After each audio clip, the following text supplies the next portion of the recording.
Sa paggunita sa ika-84 na anibersaryo ng Araw ng Kagitingan, dumalo si Police Colonel Agosto M. Asuncion, Provincial Director ng Ilocos Sur Police Provincial Office sa isinagawang seremonya sa Plaza Salcedo na matatagpuan sa Vigan City, Ilocos Sur nito lamang ika-9 ng Abril 2026.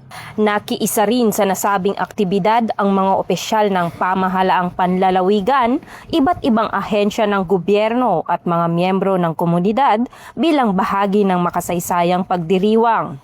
Kasama ni Honorable Jeremias C. Singson, Gobernador ng Ilocos Sur at iba pang lokal na pinuno, nagpigay-pugay ang mga dumalo sa kabayanihan at sakripisyo ng mga bayaning Pilipino na nag-alay ng kanilang buhay para sa kalayaan ng bansa. Tampok sa programa ang wreath-laying ceremony at pagbibigay parangal sa mga veterano bilang pagkilala sa kanilang katapangan, dedikasyon at mahalagang ambag sa kasaysayan ng Pilipinas. Ang aktibidad ay nagsilbing paalala sa kahalagahan ng kanilang sakripisyo sa paghubog ng pambansang identidad at pagkakaisa ng sambayanang Pilipino.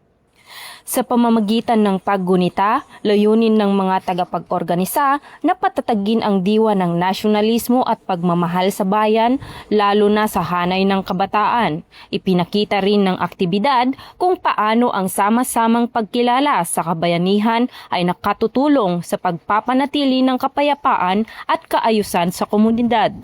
Ang ganitong mga gawain ay nagpapatibay sa pagkakaisa ng mamamayan at nagbibigay inspirasyon upang ipagpatuloy ang mga adhikain ng mga bayani tungo sa mas maunlad na bansa. Kaakibat nito ang patuloy na pagsulong ng layunin para sa isang bagong Pilipinas alinsunod sa adhikain ng kapulisan, bagong PNP para sa bagong Pilipinas, serbisyong mabilis, tapat at nararamdaman. Mula dito sa Ilocos Region, ako ang inyong PNN Correspondent Patrolwoman Nikki Lyra Barbero, alagad ng batas, tagataguyod ng balitang pulis. At ito ang bagong PNP para sa bagong Pilipinas, serbisyong mabilis, tapat at nararamdaman.